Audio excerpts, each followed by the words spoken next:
Hi everyone, it's Kai and welcome back to my channel. It has been a while and that is mostly because of this set here.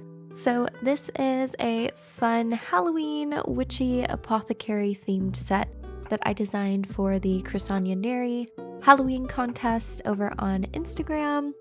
I did film a lot of the process, including how to do this actual working book, all of the little 3D elements here, and this opening apothecary cabinet.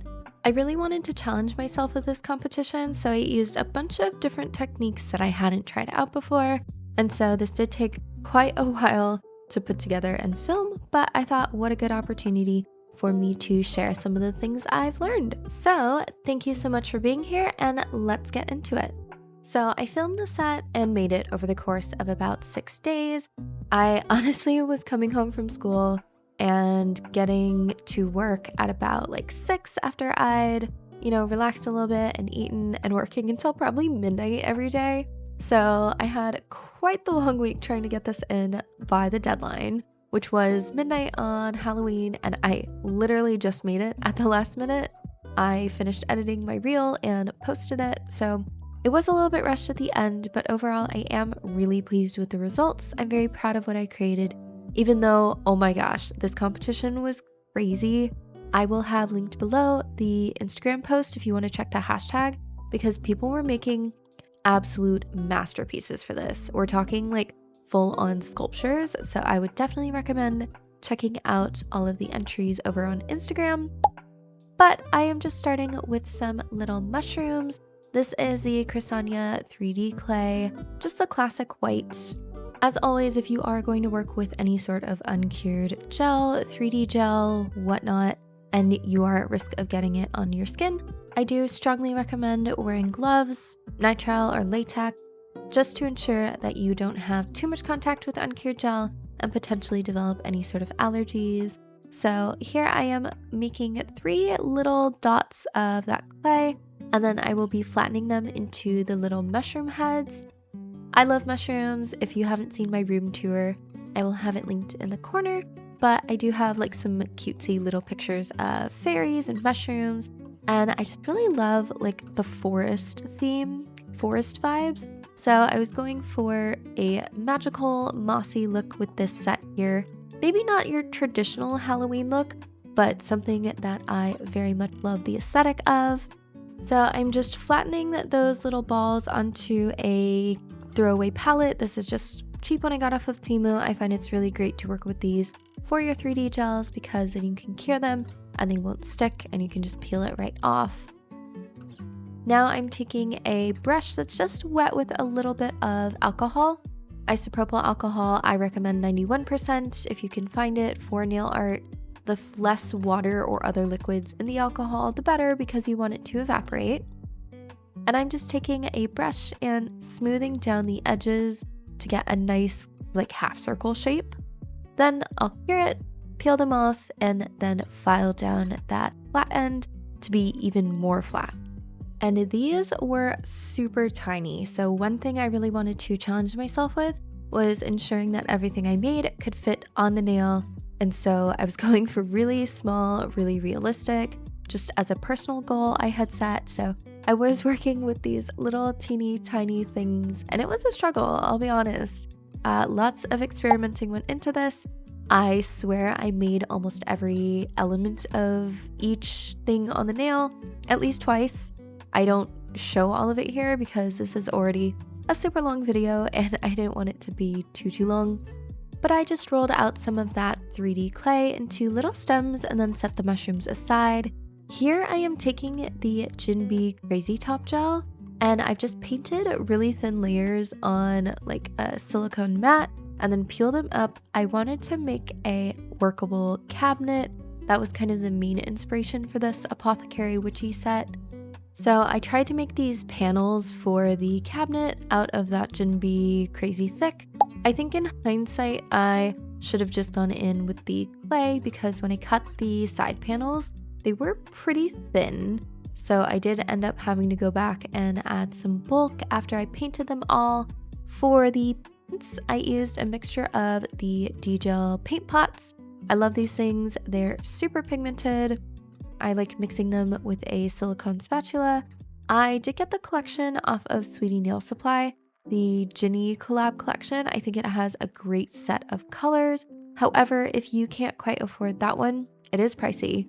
Then Chrisania actually has her own collab with D-Gel, which I think is so incredibly cool. I am so happy for her. But she has a smaller collection of, I think, 6 paints in white, black, brown, and the primary colors. So that might be a more affordable option for some because I really do love the consistency of these thicker paints. So I had mixed together a custom brown color out of the brown, black, red, and I think a tiny touch of green. And I'm just going in and painting each panel. This is actually the Sweetie Nail Supply oval brush. They have a new set of their own brushes, which I think is so exciting for them. I do really like them. I think they are pretty comparable to some of the other brands. This here is just a regular ombre brush, and I'm using that with the brown straight out of the pot just to add some streaking to emulate that wood look. I wanted this to be like a wood cabinet that you would find in any sort of apothecary shop. I am painting this on after giving the other paint a full 60-second cure so as not to mix the paints. And here's where I realized that those side panels were just way too thin for what I needed them to be. So I did go in and add another layer of that Gin Bee Crazy Thick just to give them some more strength, bulk them up a little bit. But that did mean I had to go back and repaint the surface and add that detail back in. Lesson learned, next time I will just go in straight with the Chrisania 3D clay. I guess I thought of this one versus the Chrisania clay because I was worried about the walls being too thick. So I wanted to go with like a really nice thin side panel. And then I realized I actually probably wanted a thicker wall for the structure. So, oh well, I know what to do next time. And that's the whole fun of experimenting with different things. After doing the panels, I was sick and tired of looking at the cabinet, so I decided to go back and paint the mushrooms. Working with these was actually so difficult because they were so teeny tiny, so I actually borrowed a method from glassblowers, and I just stuck like a little orange wood stick to the mushroom, just with a little bit of gel to temporarily hold it in place so that I would have like a nice long handle. Here is the Sweetie Nail Supply Liner 2 brush. This is also their own brush from that collection. And it's super thin. It's very comparable to like the Diami short liner brush, which I'm a big fan of. It is maybe slightly thicker, you know, depending on your use case, depending on your preference. I think both are good options. I will say this one's cheaper. So if you are just getting started out with buying, you know, nicer nail brushes, I would definitely recommend checking out their set. I am a BA as well, so you can use my code GETPRESSED to save 10%, which I always really appreciate. Here I am just adding in kind of like the little gills of the mushroom underneath with that white thick D-gel paint because that paint does give a little bit of texture because it's so thick. So it was perfect for adding the little folds in the underside of the mushroom. I sort of regret doing this though because while it looked really good now, I end up basically covering it up at the end when I added like some coloring. I think I should have saved this step for after I had added the color to the mushrooms, but again, this was a very experimental set. I was trying a lot of new things, so it is what it is. I do think they look very cute in the end. Here I'm just mixing a bit of a deeper red shade to paint the tops of those mushrooms. I was going for your very typical Mario mushrooms, just the little red ones with the white dots on them. I'd made the red shade a little too deep, so you can see here I needed to go back in, mix up a brighter red color. And that's one of the things I love about these D-gel paints is that you can mix them and get any shade that you would like. To cover a little bit more surface area, I am using just the petal brush from the Sweetie Nail Supply collection now, just because it's a little bit bigger. I find it's a really nice painting brush for this of work where you're painting in small areas, but you don't need something quite as small as a liner brush, yet you still want to have some control. So yeah, I'm just painting the tops of all of them. And unfortunately, the one thing about the D-gel paint is that it is not non-wipe. So there is a tacky layer, an inhibition layer that you do need to wipe away at the end. Give it a full 60-second cure. And then I'm actually going in with my other favorite painting gel, which is the MPA Art Palette. I pull out the tan color here to add some definition to the stems. I wipe off the sticky layer of the D-gel paint, and as you can see here, I broke the mushroom. It's okay though, all I had to do was just glue it back together, and then I'm going in with that petal brush and that tan color from the MPA Art Palette just to deepen that white. It was looking a little too stark white for me. And this is actually the Divock Canvas gels. So these are like a paint texture, and I thought it would be perfect for getting that kind of like ruffly peeling look at the edges of mushrooms that sometimes happens when they get older.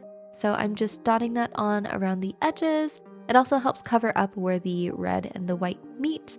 And then I'm using that same textured gel to make the little dots, and I love the texture it gives. I love how it adds to the sense of realism.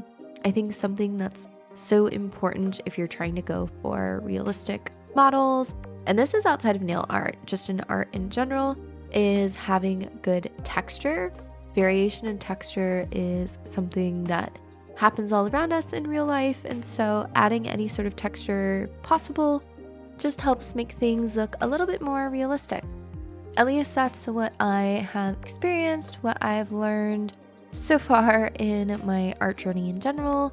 I did take a few art classes in college, and honestly, if you're looking to get into any sort of art, I would strongly recommend taking at least one art class.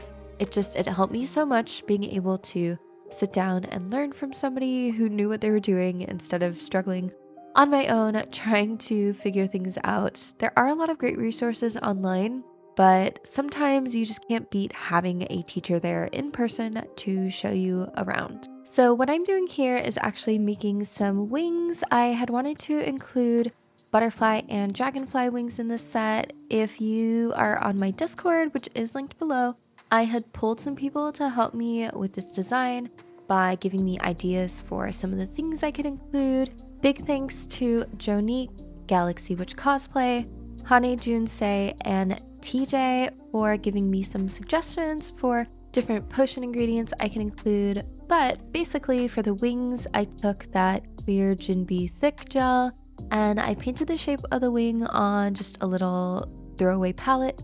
And then I'm going in with chrome powders.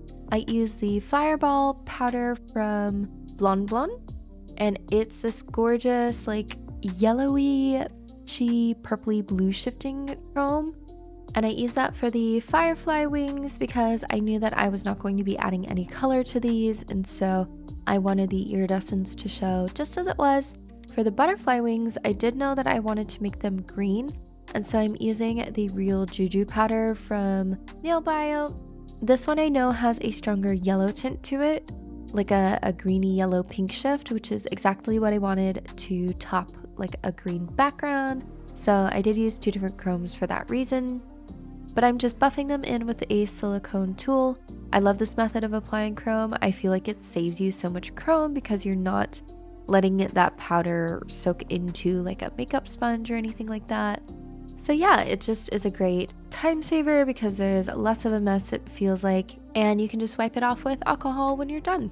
To paint the veins, I am using a liner brush and that black gel paint.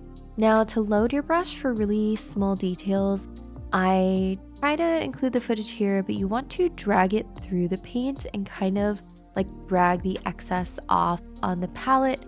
You really don't want like a ball of paint at the end, otherwise you won't get nice thin lines. Even so, I feel like I was still a little bit too heavy-handed with this design. I could have created some thinner lines, and in fact I hated that wing the way it looked, so I ended up redoing that one later on. But if you can see, I'm just pulling that brush through the extra paint on the palette just to get the smallest amount on the brush. This paint really goes a long way, so you don't need a lot of it on your brush to get really nice defined lines. And in fact, the more paint that you do have on your brush, the bulkier the line is going to look, so you want just a nice thin coat. I almost kind of like twist my brush as I am pulling it across the palette just to make sure that that paint is evenly dispersed through all of the bristles. Properly loading your brush seems like such a small thing that really wouldn't have an effect on the way you paint, but strangely enough, it really does. It's definitely helped me with my process, making sure that I have the right amount of paint on the brush to get the amount of detail that I want. These butterfly wings are definitely sisters and not twins, but that's okay because I wasn't planning on putting them together as like one butterfly. So I finish up those and give them a full cure before moving on to my book. So having learned from my mistake with the Jinbi Crazy Thick and trying to do like structured harsh edges, I did just go ahead and use the Anya 3D clay. This is the brown. I figured I would just paint it the right color afterward.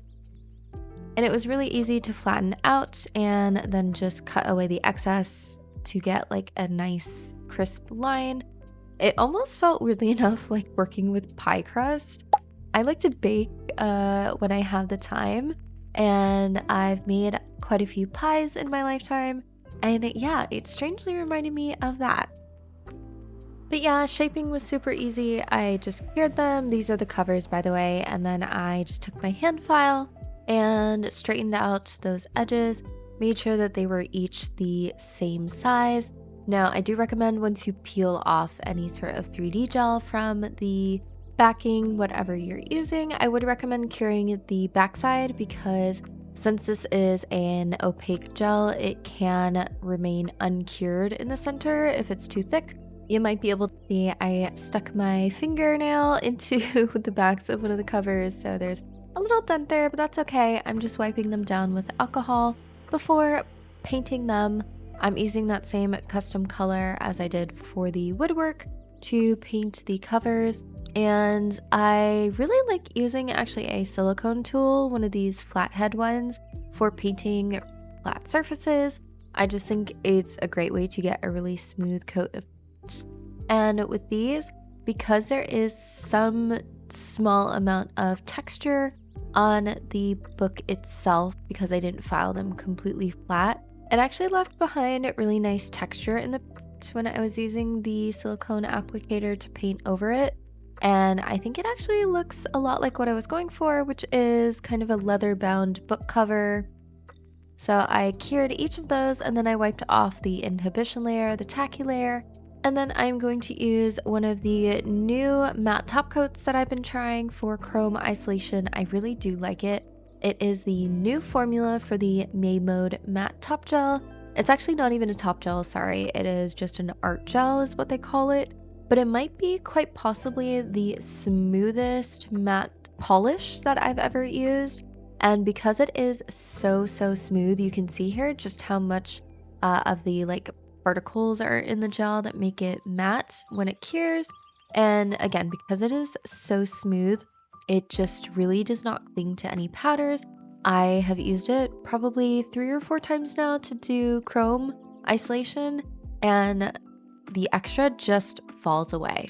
You do have to wipe it though. It is not non-wipe. So after curing and wiping it, I'm using the Diami mirror powder gel to paint on like a symbol, I guess. I don't know. I just looked up apothecary symbols, to be quite honest, and I took inspiration from those. So lots of like geometric shapes. I included a moon here.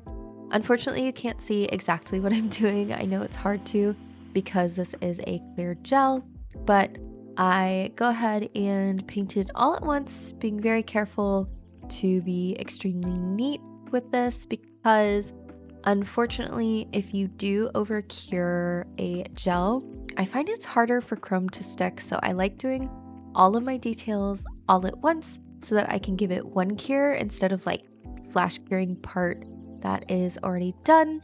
So if you are having trouble with getting your chrome powders to stick, it may be that you are over curing your top coat. I would say, if anything, maybe cure it like 10 seconds less than you normally would.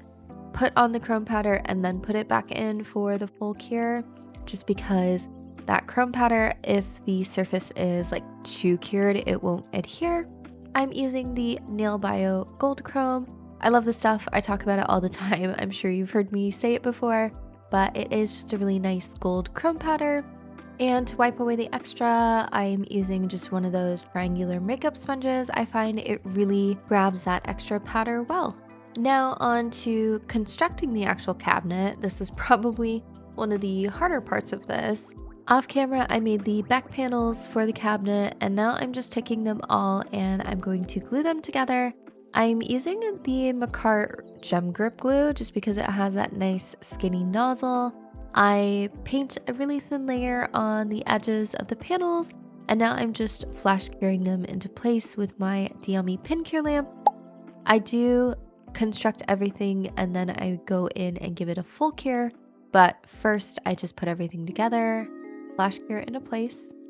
That skinny nozzle on the gem grip glue is really nice, though I will warn you, there is a little bit of a smell. So if you do pick it up, just expect there to be a bit of a smell with this product, but it is non-wipe, which I do like. At this point in the set, I am feeling a little bit tired, quite frankly, but I am so glad I persevered.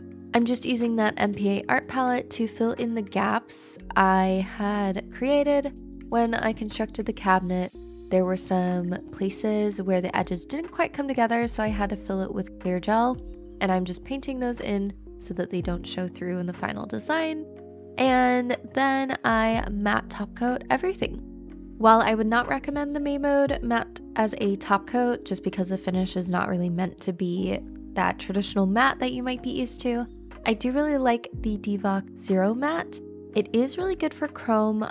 The only thing is you can't wipe it down with alcohol too many times or the chrome does start to stick, but it does have a really nice finish. You can use it as a top coat, so that might be a factor to consider if you're looking for like a one-in-all matte top coat. I had the idea of putting into the cabinet a little crystal ball, and I thought what a perfect time to use my Jinju Jam. This is a newer product from Yogo. I showed it off in my recent haul video that I will link above if you want to see me swatch some other Korean nail products.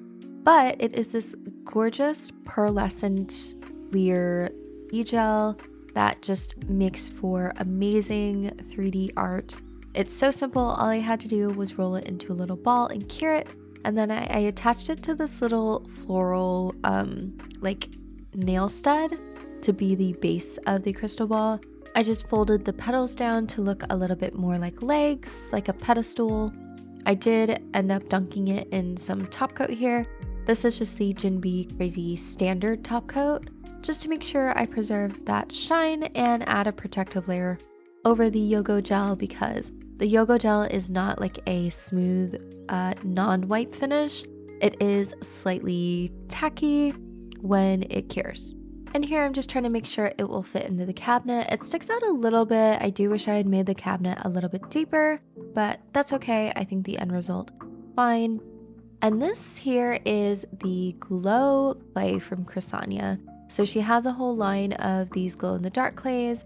I was only able to pick up one just because I had purchased a lot this fall in terms of nail products, but I decided to see if I could color the glow clay, just the standard like white clear color with some inks, and I do think it worked pretty well. I don't know that I lost too much of the glow effect. They still worked effectively, and so I mixed in 3 of the Favori inks. I believe this is the Peridot Olive from the Topaz collection, the Emerald from the Topaz collection, and then the Neon Olive from the Juicy Pop collection. I'll have them all linked down below. But I was hoping to make some glow-in-the-dark potions, so I take a teeny tiny little bit of that gel and I molded it into a circle.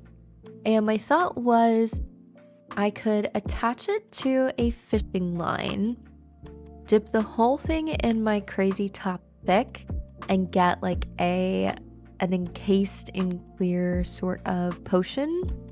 I was thinking of like those rounded potion bottles, and so that's what I tried. I do think it worked okay. I dip it into the clear. The fishing line is really just a handle that I can later cut off.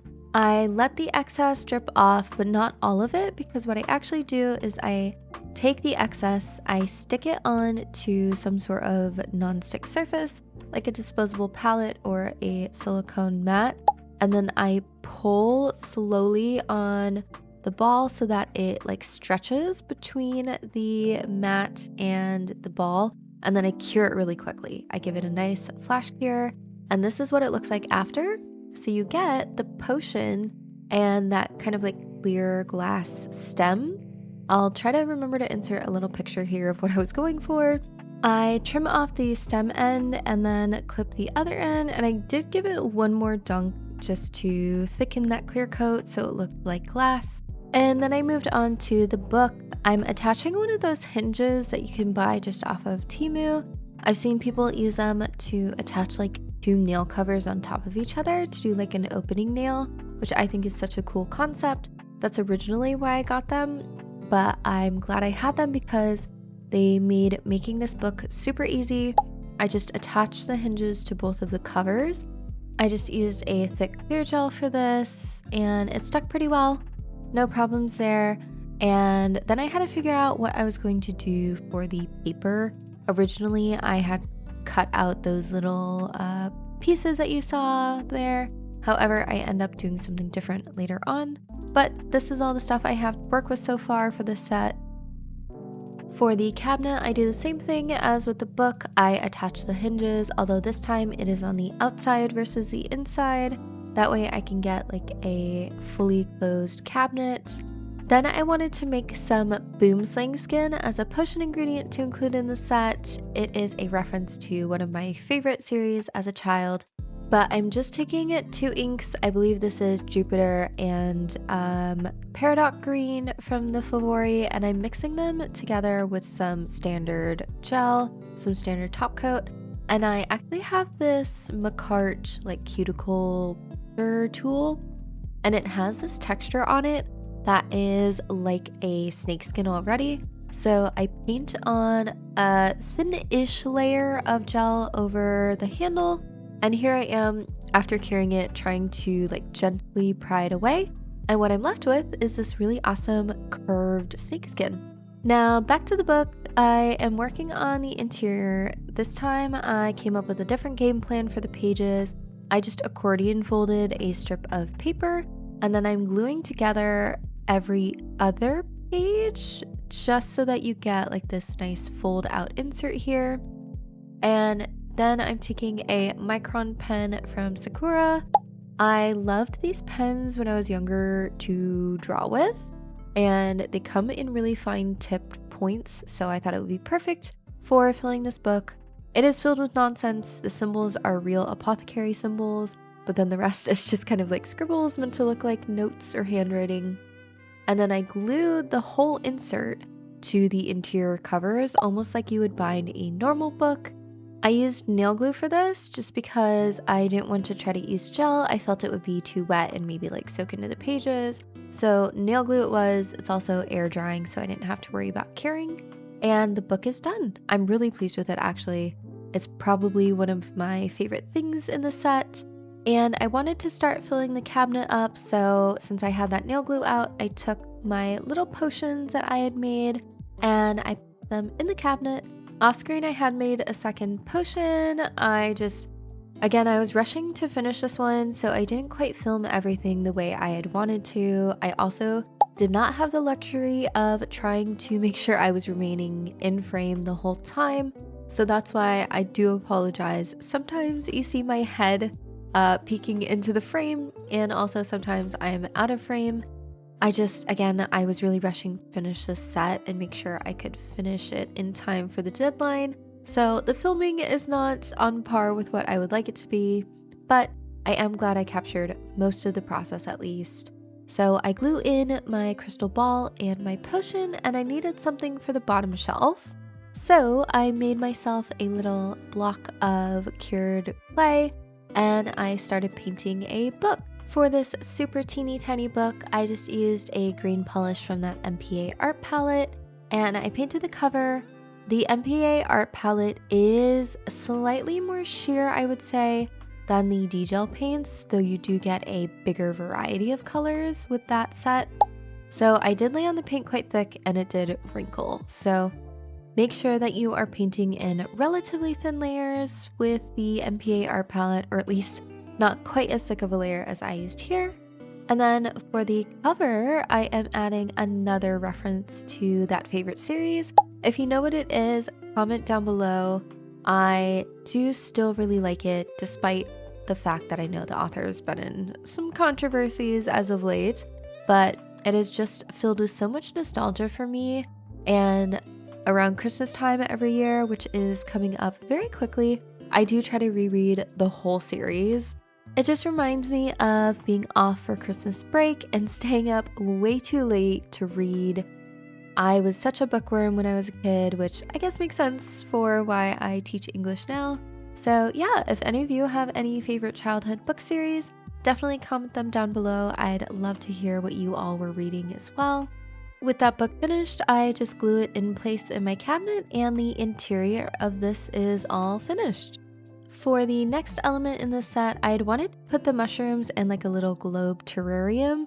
I didn't have a mold though that would fit that, so I actually just took my Jello 1 Kill remover, which has this like silicone stopper head, and I dipped it into the Crazy Top thick gel. I let some of that excess drip off, brushed a little bit of it off, and then I inverted it, let it settle, and self-level into like a nice even layer over the cap, and it created this perfect clear globe shape. Now I wanted something that was oblong, not just circular, so before I flash cured it, I just kind of like squeezed the nozzle a little bit to get more of an oval shape, and then flash cured it. My Diami flash cure lamp died, so I was using my Chromie Apres lamp, and I will say, it is just the cutest thing. It is part of the recent Apres and Hello Kitty Sanrio collaboration. I did get the whole set. Have I used it yet? No, because I'm so far behind on content, but we'll get there. However, I was really pleased with how this turned out after giving it a full cure under a lamp. It just popped off super easily. I wiped down my Jello cap and it was good to go. Now, jumping to another part of the set, I wanted to add a skull of some sort, and I had previously done a Halloween set with a raven skull. It was a raven inspired set, the raven being the poem by Edgar Allan Poe, and so I dug that out here to use as reference, and I tried sculpting a smaller raven head to go with the book on the middle nail. It's actually a lot easier than it looks. You just start with a sort of like teardrop shape, and then you put in indents for the eyes, indents for the nose. It took me far longer than it should have because, again, I'm a bit of a perfectionist and I don't know when to leave well enough alone. But hey, I get there when I get there and it all works out. So here I am just rolling out that teardrop shape. I'm kind of sad that I didn't get to do more Halloween looks this season. I had actually wanted to do a whole video on that Raven inspired set, but honestly, I was feeling pretty burnt out last week. Lots of stuff was going on at school. I had my annual review that was stressing me out, and I also had just some Halloween events, some birthday parties, lots of things in real life to do, and it was kind of nice, honestly, focusing on things outside of just school and content creation. Right now, I'm kind of like going to school, coming home, and working, and don't get me wrong, I absolutely love doing nails and doing content, but it is tiring to be working all the time, and so I definitely think I really needed that break. I am very much looking forward to winter and Thanksgiving break and having some time to really just focus on myself. Burnout is such a real thing, and I don't know. I feel like there's almost this shame that comes with burnout. I know that I feel badly when I'm not being productive, and I think it's just a cultural thing, to be honest. Here in America, we're very much like work is important. You have to make money to live. You've got your job to focus on. And I don't know. I feel badly when I'm not being productive, but I know that I do need breaks if I am going to continue to be productive. And so I'm trying to get better at understanding when I need time for myself and not feeling like I have to constantly be going and doing something, but it's kind of just my personality. Anyway, I'm almost done with the skull here. I'm just doing some final shaping, rounding out that head a little bit more. And then I go in with a brush wet down with a little bit of isopropyl alcohol and just smooth out that final shape before giving it a full cure. Now I'm jumping back to that terrarium nail, I guess. I don't know. I don't know what I was thinking when I was doing this. Actually, I do know. I was thinking on like 5 hours of sleep, 4 hours of sleep a night, and this was night 4 or 5. So I just file down the edge to get a nice flat, even surface, and then I wipe down the inside with a Q-tip, and then I pull out my Melody Susie drill. I have a whole review that I'll try to remember to link above because I do really like it, and I'm just filing down the center of that terrarium because I wanted it to sit flush against the nail, or as flush as possible, and so I carved out that curve so that it would not be a big gap on the sides of the nail, if that makes sense. Hopefully you can see what I'm talking about here. And my idea was to glue the mushrooms and some moss on the inside of the terrarium before affixing it to the nail itself. So I did go out and buy some decorative moss. This is just dried stuff from, I think, Michael's. And I dip it in that gem grip glue and I just stick it to the inside of the terrarium before giving it a cure. I'm testing the fit here, and as you can see, it fits pretty nice and flush, so I'm very happy with that. And then I try to situate the mushrooms in the moss. This was kind of difficult, but eventually I got them in there. I do wish I had made them just ever so slightly smaller because I do think they fill up the area a bit more than I wanted, but oh well. Back to the bird skull. Again, this is like night 4 or 5 of staying up super late. We're talking, 12 a.m. to finish the set, and that's on a school night. I have to get up at 6 to go to school, and so really I was falling asleep at about 1:30. It was really not good. I don't know how I survived the past week. It must be because I'm so used to being tired from insomnia. So I guess thank you, insomnia, for once. Anyway, I'm doing the backside of the bird skull. I am sculpting this on just the bottle top of the ink, just because I want it to be slightly curved to fit on the nail better. Here I'm just blending the two sides together with a brush, and I created kind of like a little groove where the mouth would be. And then I go in with that MPA art palette once again, and I am painting on the details to make this skull look realistic. Here's that petal brush again, and I just love it for getting those bigger areas. Here I'm mixing together that tan color once more, this time with a little bit of yellow to get a nice sort of like weathered bone color. And I'm just thinly brushing on a layer all over the skull, off screen too, because I was not paying attention. And then I just wet my brush down with a little bit of alcohol and went over the paint I had already put on the skull to thin it out and really just get a light coating. I then use a liner brush and like a mixture of dark brown and black and add some cracking to the skull. I love adding cracks to skulls. I think it just looks so cool, and it's so easy to do with like a thin brush such as this one. I think it goes back to what I was talking about with texture. It gives kind of the illusion of texture, adding the cracks like this. So yeah, it's just something I like to do on bones.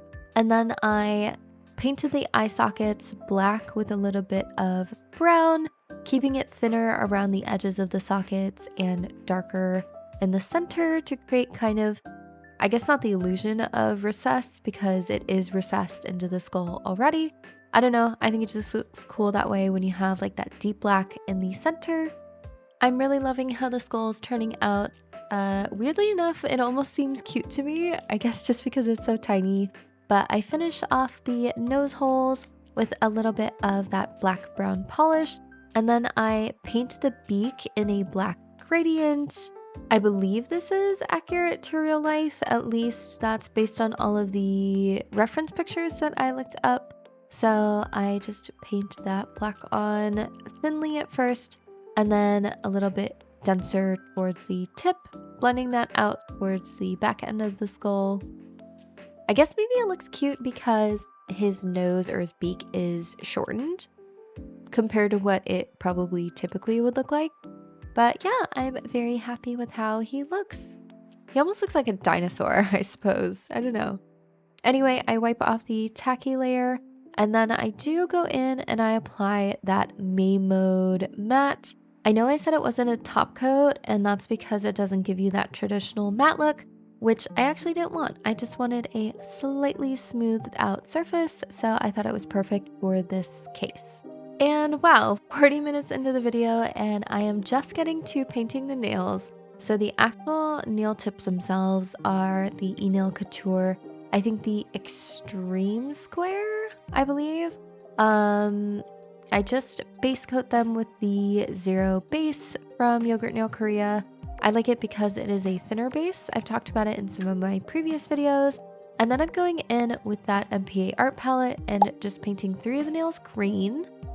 This off-white color is from Born Pretty. Most of this I didn't get on camera because at this point this was the last day and I was rushing to finish before that deadline. I painted 2 coats of each and then I wiped off the inhibition layer, and I'm just going over with that Zero matte top coat because I thought I would do like a gold marbled effect. This did end up being a waste because once I eventually covered the green nails with the moss, you couldn't see any of it anyway. But I suppose in my head I was thinking that maybe I would leave some open space on the nail where there isn't any moss. It didn't happen that way, so I kind of just wasted time here, but I guess that's okay. Again, I was experimenting with this, I was trying out new things, so yeah. This is that Jupiter gold color. I really like it. It's like a bronzy gold almost. I do think it looked really pretty over the nail. However, it was unnecessary in the end. So once that was all laid out, I wanted to do on the cream colored nails like field note style drawings of different plants, medicinal herbs. So I started with sage because when you think of witchcraft and things like that, I always think of sage. I started drawing with that pen that I had used earlier for the book, but I didn't like how it looked. It was too thick, so the nice thing is it wiped away with alcohol. I also realized I forgot to do the distressing that I had wanted to on these page nails, so I went in with a mixture of colors from the MPA art palette and just darkened up some areas, brushed it on really roughly, and then I took some isopropyl alcohol on that rounded brush from the Sweetie Nail Supply collection, and I just wipe away some of that polish. It creates this really nice faded look, and then I topped it all with matte top coat once again. And then here I'm trying to figure out where I want those wings to go so that I know where I will be drawing. I didn't want to glue them down first just because I wanted to have complete freedom in terms of the angle at which I approach the drawing. So I go in with the black from the MPA art palette and that liner 2 brush, and I am just hand painting on the sage leaves. I love hand painting. It's such a meditative process for me, and so I really enjoyed this step.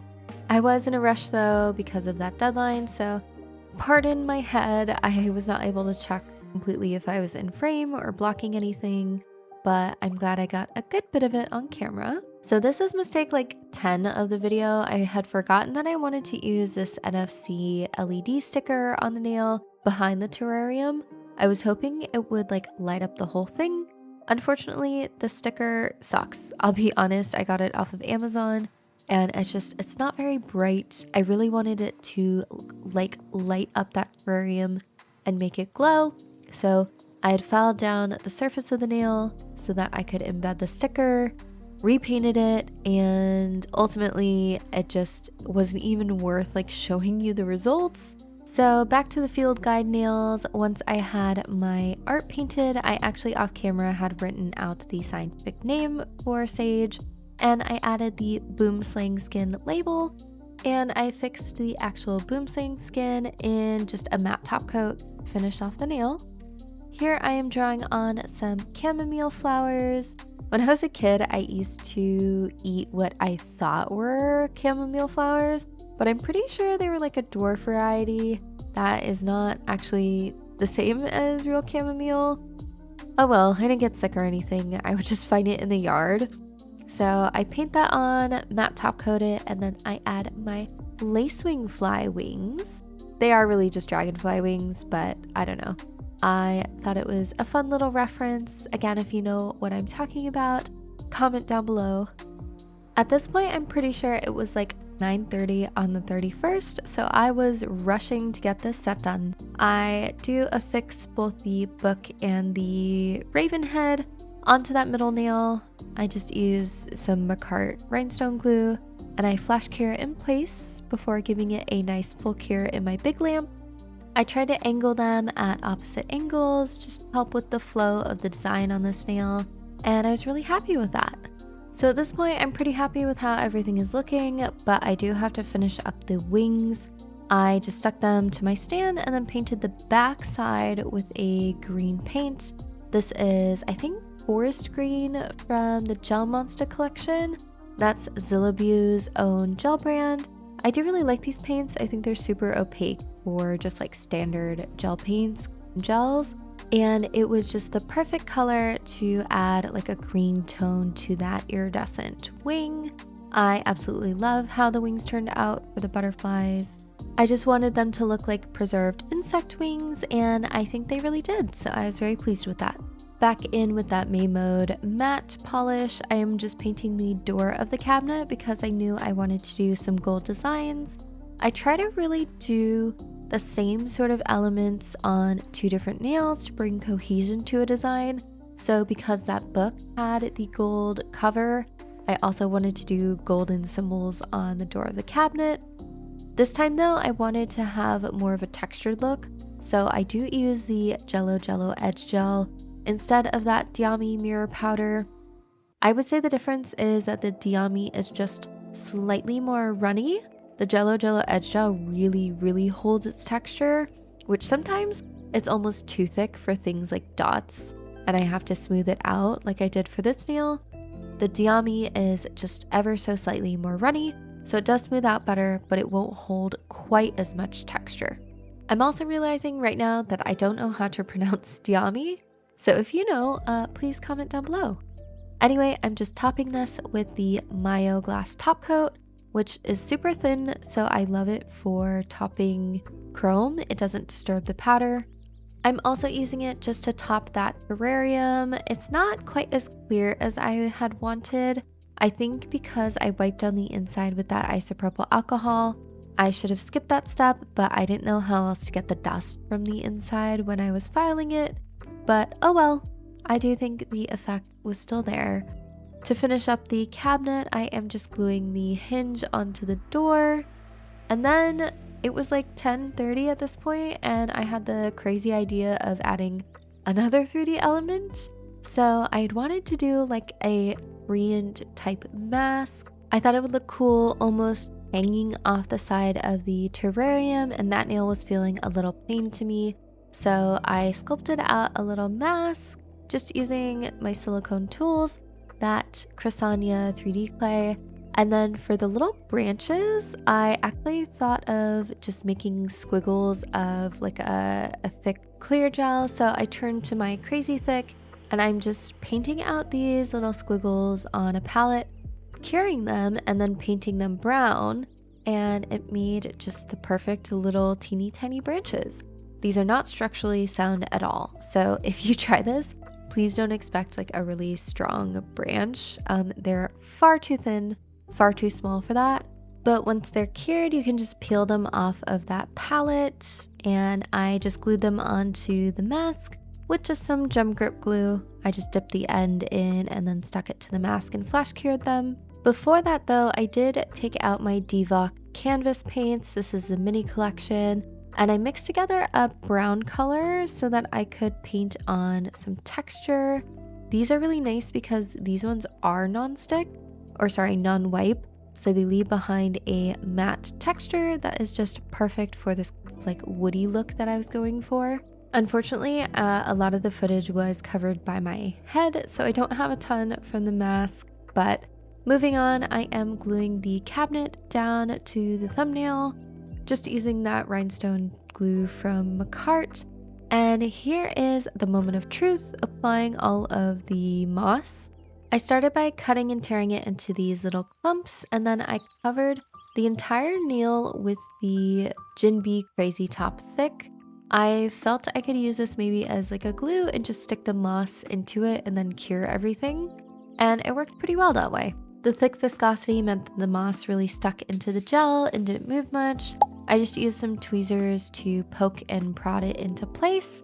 And then once the whole nail was covered, I gave it a cure. I did this for each of the 3 nails, just kind of like taking those small clumps and putting them where I thought they needed to go in order to cover the whole nail. And they were looking quite shaggy after this. So I took my scissors and I started to kind of like trim the longer moss that I felt was a bit too much. And so I shaped them down that way. I don't know if any of you have seen the tufting videos, but it's where people make carpets. And this kind of reminded me of that process, taking down the excess moss just to get that shape back into the nail. And then some of the moss wasn't stuck down as much as I wanted it to be, so I just took that gem grip glue and I applied it in the areas just where it needed to be and stuck down that moss and flash cured it before giving it a full final cure. I'm sad that I did not get it on camera, but my camera died and I did not have time to recharge it. So I stuck on the mask last minute, and I also stuck those little butterfly wings into that thumbnail here around the cabinet, along with my last remaining mushroom, and that actually completed this set. This was both so much fun and in some ways so stressful to make because I did leave it to the last minute. If I had had more time, I think there are some things that I would have changed. I probably would have reattempted the terrarium nail, made the mushrooms a tiny bit smaller because I felt they were a little bit too big. But overall, I am really, really proud of what I was able to achieve. I do strongly recommend you check out the other entries though, because while I'm super happy with mine, some people did some absolutely insane sculptures. We're talking like really big 3D characters, whole cities, a lot of Nightmare Before Christmas nails. So definitely check that out. But I really appreciate all of you being here, watching this one with me. Despite the burnout, I do really enjoy being able to share what I love, and I hope to maybe sometime make this a full-time job, even if it's just for a while, but I know very few get lucky enough to do that. Anyway, I'm so appreciative of everyone being here. Please consider subscribing if you haven't, but I hope you enjoy the rest of your day, and I will see you all next time. Bye!